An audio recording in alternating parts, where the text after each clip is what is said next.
The Secrets of Stargate is brought to you by the StarQuest Production Network and is made possible by our many generous patrons. If you'd like to support the podcast, please visit sqpn.com/give. You're listening to The Secrets of Stargate, Episode 57. Lieutenant West, Jackson has identified the seventh symbol. All right, here we go. We are about to try to make a connection. All we gotta do is bust out of here, commandeer the ship, and fly on home. Indeed. You say that a lot. I know that this could be dangerous. But this is our job, right? It's what we signed on to do. It was never about going home. It's about getting us to where we're going. Hi, I'm Jack Baruzzini, and you're listening to The Secrets of Stargate, where we talk about the hidden meanings and deeper layers found in the Stargate TV series, movies, and more. And joining me today are Father Cory Sticha. Hi, Father. Howdy, Jack. And Victor Lambs. Hey, Victor. Hi, Jack. All right, and today we're discussing the 15th episode of Season 3, Pretense. You have a nice little summary for this episode, Victor? I do. I have a little summary for this nice little episode here. As the episode opens, two Goa'uld motherships are chasing down a death glider, but suddenly the Goa'uld motherships explode and the death glider crashes. And inside it, a bunch of peasants standing out in their field, they find Skaara. And meanwhile, back on Earth, Narim, the Tolan, sends Schrodinger the cat through the iris as a show of good faith. So they let him into the SG-1, and they SGC, and they say that SG-1 is needed back on the Tolan homeworld for the trial of the trial of a system lord. And on the Tolan version, which gets us back into another episode of Space Court. On Talana, the judge is an Archon, I think, or the lawyers are called Archons. The two contestants are called Seekers, and the part of the Golden Snitch is played by Lord Zipacna, an ultra campy Goa'uld. And the trial is to decide who gets control of Scara's body. Is it Scara or the Goa'uld which possesses him, Klorel?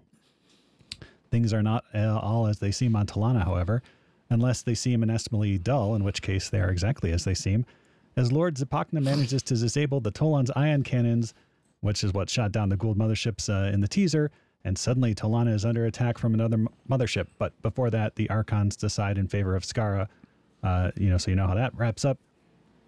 Fortunately, Teal'c, though, wasn't born yesterday, and with the help of Raya the Nox, has hidden one lonely ion cannon from the Goa'uld, which Teal'c commandeers and then blasts the mothership out of the sky. In the end, the Tok'ra show up and remove Klorel from Skaara, and everyone is happy. The end. It's a nice little wrap-up right there. Except the Goa'uld, they're not happy. Yeah. You forgot that the Goa'uld weren't happy. I've got my Schrodinger right here who refuses to not attack my microphone stand, so... Just like that. Yep. Time to send him through the iris. Yep. Gonna throw her through that. What are your thoughts on this episode, Father? It was a trial episode. No, excuse me, Victor. It was not a trial of a system lord. It was a triad of a system lord. Get the terms right. That's right. Exactly the same thing, except it includes the Nox as an independent observer who gives the final vote of 3 because reasons. It was a trial episode with actually kind of halfway decent. The Goa'uld are basically trying to attack the Tolan homeworld. Which, by the way, you notice the Tolan homeworld is the same exact place that the Cylons used to start the war with the colonies. Yes. Yeah. It also features prominently in an episode of Andromeda, as does one of the guest stars on this episode. I can't remember what university, but it's a university in Vancouver that's known for being Simon Fraser University in Burnaby, which is just outside of Vancouver, and it's just known for its modern art, or modern architecture. I will say also they have a fantastic bagpipe band. The Simon Fraser University Pipe Band has placed highly in the World Bagpipe Championships. So if you like bagpipes, SFU. There you go. I can't say. Did not know that. Yeah, I can't say piping would have made this episode any better. Don't think it would have made it any less interesting. I mean, we could always do with more bagpipes. I mean, yeah, that's right. Yeah, they don't feature. I mean, a Scottish. Long story short, this was an episode. Yeah. Yeah, I will say the one thing I liked about this episode was when they talked to the Tolan about like, hey, you guys just built your own Stargate, and the Tolan are kind of like, yeah, we did. Like, it's not a big deal. And you kind of see it in the background. You don't really see it up close, but it was cool to see a like ancient Stargate that was constructed, and it was a different design. Like, it was a lot thinner, so maybe it was like the cool, modern, sleek, updated Stargate. But it was cool smaller too. Yeah, it was cool to see a modern Stargate, even if like kind of in the background. Yeah, one of only I think 2 that you see in like across all the series, but I could be mistaken. Nice. Yeah, so it's the Scara Trial, and we get this meathead who's the representative of the Goa'uld, and well, yeah, I question the Goa'uld judgment on sending that dude to be their representative, but I don't know. He had the sneer. He had the sneer down. I mean, you couldn't get a better sneer, you know. Tim Curry called and said, "Hey man, tone down the camp a little bit. This is totally unrealistic." Yeah. Yeah, a little bit. I mean, he's such a superior being, you know, that he doesn't even need to be, you know, use silly things like logic and reason. He just says, "I'm smarter and better than all of you, so just I win." Well, I mean, it was a credible argument. At least it's like, you guys eat animals, right? And they're lower beings, and so we think you're a lower being, so we just use you like you guys use animals. So, haha. And then, you know, Daniel gets to make the argument. It's like, well, you're actually not any better than us because you stole all the technology. Says the humans who are using the ancient.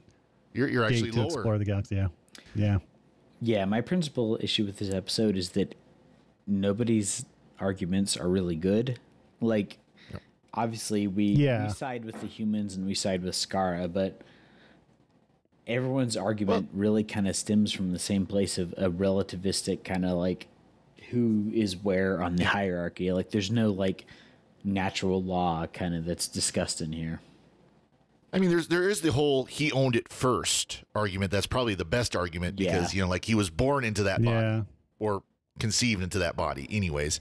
So it's like it was his first and they didn't ask. Klorel didn't ask, hey, can I take you over your body now? So he stole it. Possession is 9/10 of the law, right? So, I mean, there is a good eminent domain argument that, you know, Skaara wasn't using his body to its full potential. The Goa'ulds can help him realize that. I don't know. But I think, I mean, obviously the main story point on this, and it's, you know, a character we haven't talked about to this point, who's not involved really with the trial at all.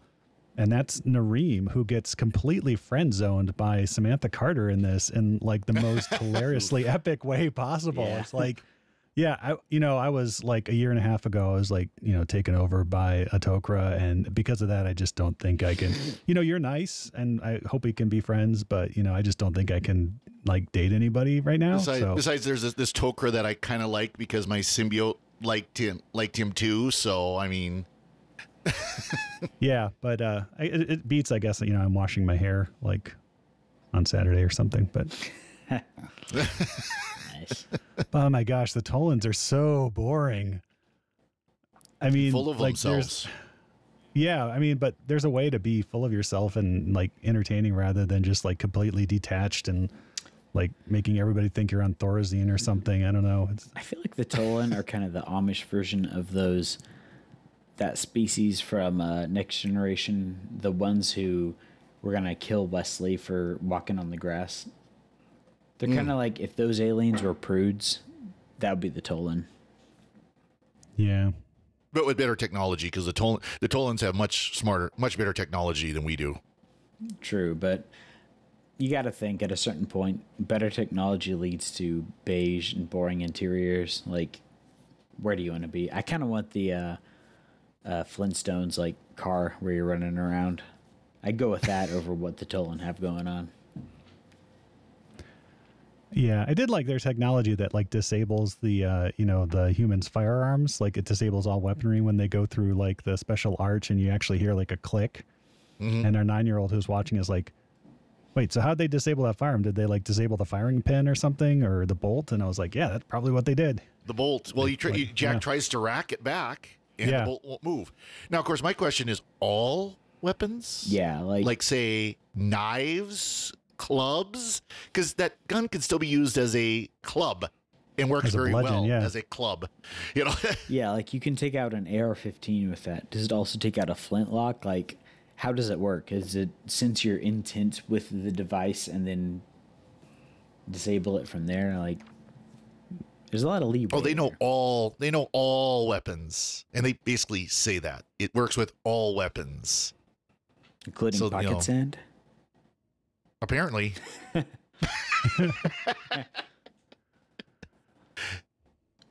But I had to laugh because the judge or whatever the space court name is in this episode, who acts completely like detached and stoned the entire episode, is played by Marie Stillen. And we were watching this, in the evening and turned this off, literally turned on an episode of Andromeda, and she was playing the exact same role as the judge in Space Court. And she was giving the exact same performance of completely flat, monotone, detached. And then it turned out her character was literally a robot. Nice. Oh, that's funny. And yeah. So at least in that show, they had an excuse. But I mean, the Tolans are the worst. I'm glad we only see them, I think, 1 or 2 more times. And then they get wiped out. Oh, spoilers. Yep. No, yeah. Yeah. Well, of course. She looked very familiar, but apparently she's an episode of X-Files, and she's also in Sliders. So she's made the rounds in the 90s TV sci-fi. So yeah. And then she kind of disappeared off the face of the earth. I think she's still alive, but you look at like her IMDb page, and there's really not a lot known about her. She's kept under the radar. She's not like some of them where when were they born and where were they born and where did they live and what did they have for breakfast and what are they planning for supper and stuff like that. All the interesting details, yeah. Yeah. But yeah, it's oh boy, yeah, so much going on in this episode. Teal'c saves the day. Yep. Yeah, he pretty much does. Like, he points out rather obviously that the Goa'uld are up to no good, or up to no Goa'uld, as we should say. Ooh. Yeah. Started making trouble in the neighborhood. Yeah. And it's all the whole moral crux of the episode is really, should Scara get his body back, or should Klorel have control over it? And really, to me, like, I understand like these kind of dilemmas are interesting, and especially in like a sci-fi context, but overall, like, Scara is the original owner of the body and Klorel is a parasite. So it doesn't seem that complicated to me. I know they kind of try to play that up a bit, but Well, they do the whole death penalty thing. Well, if you take Klorel out of his body, then he's going to die. It's like, well, maybe if you find a host that's willing to be a host. I mean, that's a novel idea. Yeah. The Tok'ra seem to be doing a pretty good job of that. Maybe you guys could consider that as well. But yeah, as you said, Jack, the important legal issues here really aren't resolved. So I don't know if this could be used as precedent in other cases or not. It just seems kind of like, I don't know, like a one-off. And the penumbras and emanations of the law. Yeah, it's more of a political thing, I think, at this point. But yeah, the Nox are a lot more chatty this time around too. They're not talking in riddles and being like, "You're young, and so you must like go into the woods." She's like, complete sentences and stuff with Teal'c, so that's pretty cool. Yeah, it's nice to see that. I do wonder with the Tolan, like, they're so dense. You wonder how they got to the technological point that they were. Same thing with the Nox. Like, you get these alien species, and this is kind of like a trope in science fiction where you get these species who are so enlightened that they don't really understand like conflict and hurting each other or backstabbing people or all this stuff. And it's like, from an evolutionary standpoint, not even talking about it from like a moral standpoint, the people who are the most crafty, who can take advantage of others, are the ones who are going to end up on top. And that's not saying that they're the most morally, they're not on the moral high ground, but that they're going to end up on top. That's just how that works out. So I have a hard time believing that you're going to get these species who are super highly advanced where they don't understand like backstabbing and lying and being crafty, and they also have this advanced technology. Like with the Nox, I've always felt that they're more like, yeah, we're just above all this anyways, so whatever, take your best shot. We'll get past it. We don't care. Yeah. You know, they understand it, they know it, and they're just like, whatever. Tolan are just dumb for as intelligent as they are. They're just dumb. I mean, the Goa'uld couldn't possibly take out all of our ion cannons at once, despite getting precise GPS coordinates of each of them. Yeah. Well, yeah. I mean, yeah. The Nox I see as kind of like, you know, the Vulcans. You know, they may have had like a violent past, and maybe all the other Nox are still the scheming, violent ones, and these are just like the three hippies that live on the edge of town. But the Tolan, it's the Tolan are basically, you know, post-Christian Western civilization that has just gotten so comfortable resting on the, you know, the achievements of its past, and, you know, have no clue about, you know, the actual workings of, you know, the cosmos and stuff. But, and it is, I mean, it's not possible that they could take out all the cannons because, as the nitpickers on the internet note, you know, the ion blasts in the beginning come from all over the planet, and yet Zapakna's Goa'uld are just, you know, painting the ones within like maybe a 3-block radius around the college campus there. I mean, they do only have to get the ones that are, you know, on that side of the planet, because that's true. Yeah. The other ones, by the time, you know, they could be gone by the time they come around to actually get in firing position. But still, it's, well, you know, the Tolan, at least they've got their prime directive, you know, and it's just as immoral, or not immoral, but, you know, philosophically questionable, as Spock says in the Q&A short treks. I've always wanted to write like a story about an officer who's like a high-ranking officer in a Federation-like organization in the future, who realizes that even though he's on the side of enlightenment and spreading peace throughout the galaxy, they're really the evil empire who's kind of oppressing everyone else by homogenizing everyone, which is also the Empire. The Star Wars Empire. The Star Trek Federation, when you really think about it. Like, as much as I love Star Trek, you kind of got to see it that way from another point of view. There are arguments online that that the Federation is actually malevolent, not benevolent. You can, you know, find them on YouTube or whatever. That is actually what Joss Whedon based the Alliance on in Firefly. Oh, wow. Yeah. The Alliance is the Federation from the point of view of people who are not in the Federation, which makes sense. That's cool. Yeah. Anyways, back to Stargate. Yeah, it's... You can hear more about Star Trek from Secrets of Star Trek, and more about Star Wars from Secrets of Star Wars. But the one thing they don't have on Star Trek is a cool vest that lets a Goa'uld host assert their will and speak for themselves. It's color coded. Apparently, and apparently, like, gives the host priority over the Goa'uld. Like, it doesn't seem like Klorel like really had much of a chance to speak up. It was always set to, you know, Scara. Yeah. But I don't know. He's a Goa'uld. He doesn't care as long as he gets his time to you know, be dismissive and superior intellect type person. You know, he doesn't care.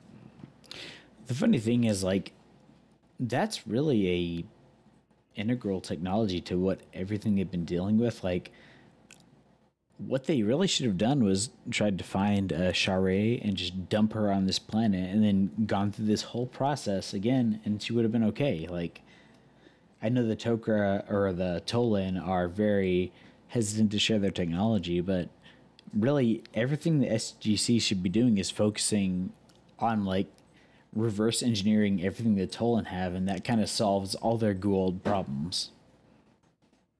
Oh yeah, I mean, Jack doesn't. Yeah, Jack doesn't let up on the Tolan technology. Yeah, and trying to acquire that. But one piece of Tolan technology I do like is like how they can make pendants so quickly that have like the symbols of the two kind of like, you know, parties involved in the court case. Because if you notice in the hallways, there were pendants that had like the Tauri, you know, home symbol, and then like the Goa'uld System Lord symbol on it. So I thought that was nice that they would roll those out, you know, for their guests. Made me think of I don't know if y'all remember this. This is probably more my generation than y'all's, but in the late 90s, early 2000s, there was this thing called the metal machine maker, where you'd pour in like the mixture and it would make, you could like, it was this machine called the metal machine maker, and you'd make like your different figurines. You could make like wizards and dragons and stuff, and it was just like an alloy like thing where you'd pour in the mixture and it would solidify, and you could get like these different figurines out of it. And that's kind of what made me think about. Cool. I guess it's pre 3D printing. 3D printing, yeah, but but post creepy crawlies, which is what they had in the 60s and 70s, which were you would pour like this rubberized plastic into like, you know, molds of like spiders and snakes, and you can make them all different colors. And then in the commercials they had like the brother like torturing his sister with creepy crawlies. This was like the late 90s version of that. So I don't remember seeing that. That's funny. So I wanted one as a kid, and my parents would not give me one, but it was cool nonetheless. But yeah, I guess they can, with their technology, they can fabricate whatever they want, but it's funny that they went to those lengths. You could probably buy your own crucible now with like a propane torch and then some lead ingots and make whatever you want. True. Yeah. Or 3D printing. I mean, your parents aren't here to tell you what to do. Yeah. Are they though? Are they though? Yes, they're never far. Yeah. But yeah, it's what do y'all think about the resolution of the whole moral conundrum here? Like, I like this. I like the resolution to the Goa'uld conflict because it was, you know, Teal just said like, forget this whole court case thing. It's only going to end one way. Made a deal with the Nox, hid the cannon, unhid the cannon, and because he'd observed, you know, the Tolan like punching in their access code, suddenly knew how to fire it. Yeah. And then we get this really cool tracking shot of like an ion blast. Yep. And I don't know how fast they're supposed to move, like going up to the Goa'uld mothership, and then like boom.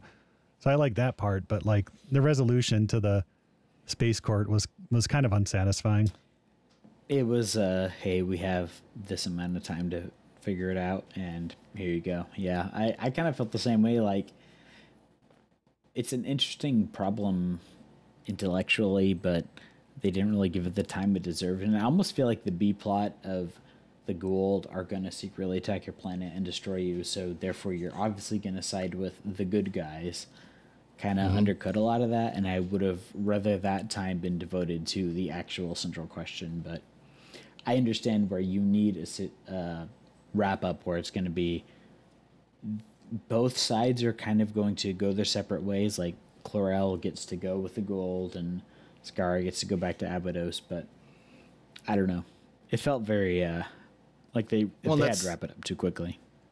Well, that's then, of course, the whole idea that they had to be represented by members of the species. So, you know, Skaara had to be represented by humans or asked to be represented by Jack and the SG-1, and the Goa'uld had to be represented by a Goa'uld.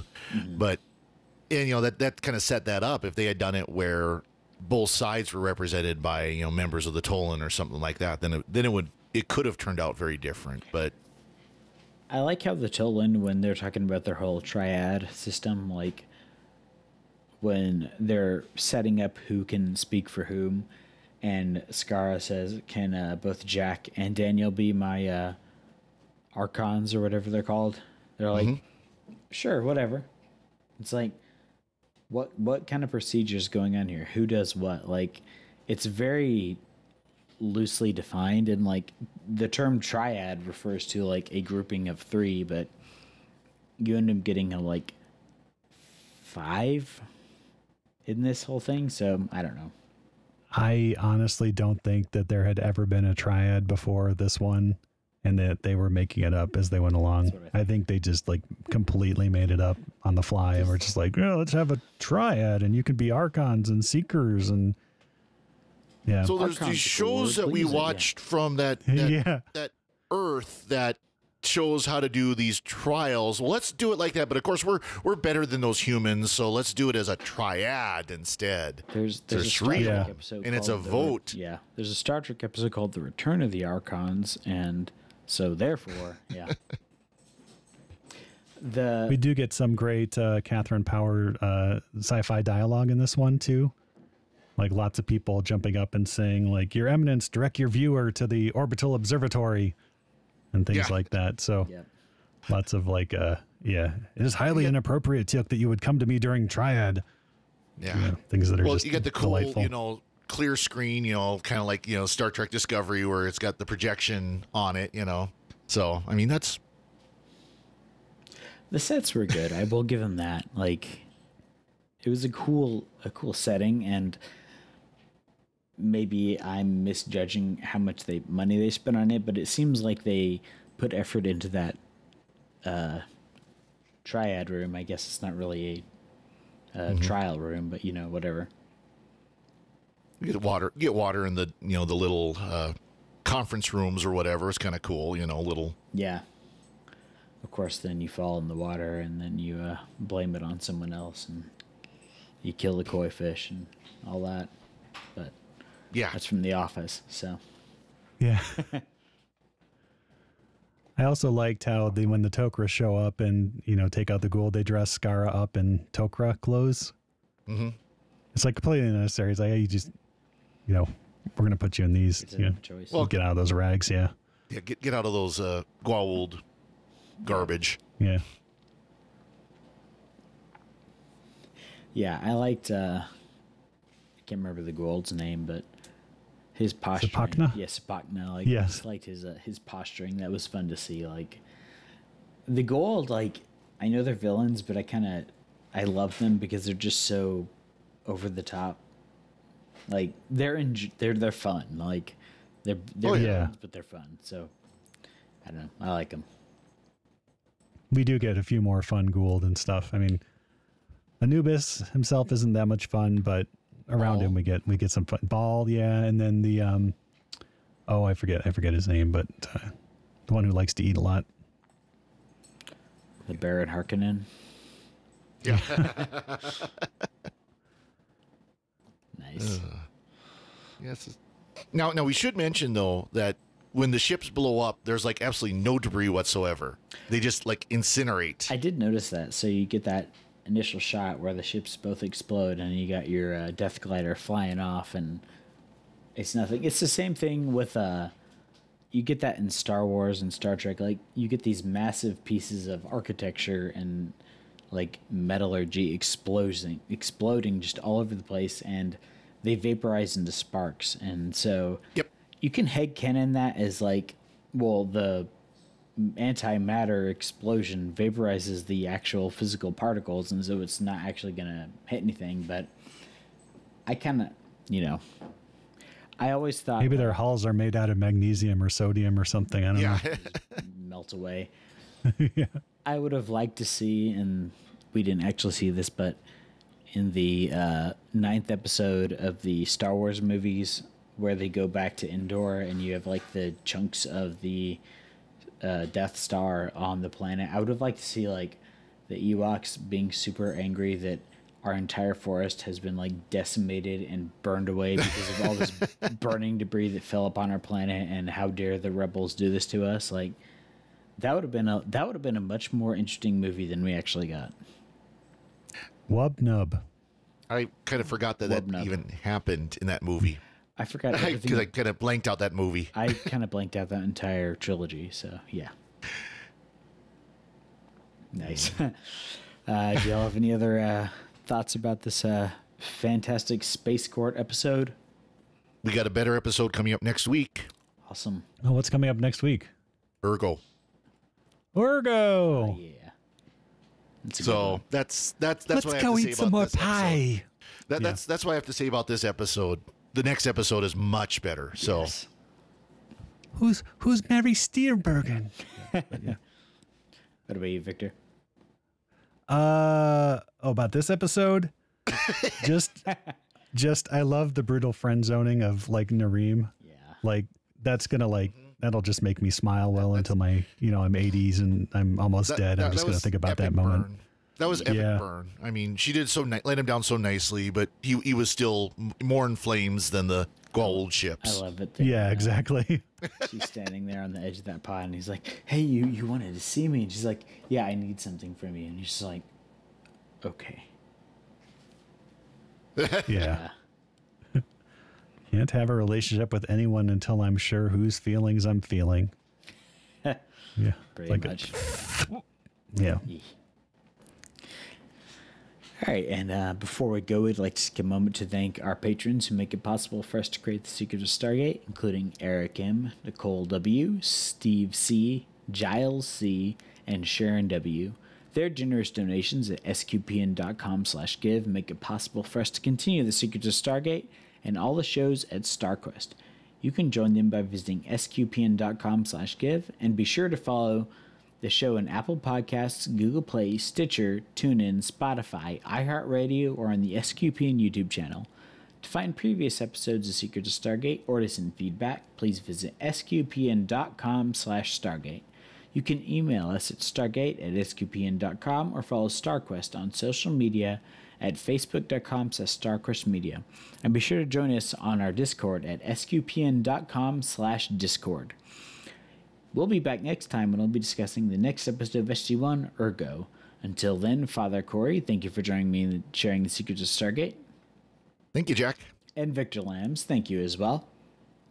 Thanks, Jack, and remember to stay away from Zippy and his gaggle of Goa'ulds. I'll be sure to remember that. And once again, I'm Jack Baruzzini. Thank you for listening to The Secrets of Stargate on StarQuest. Anyway, I'm sorry, but that just happens to be how I feel about it. What do you think?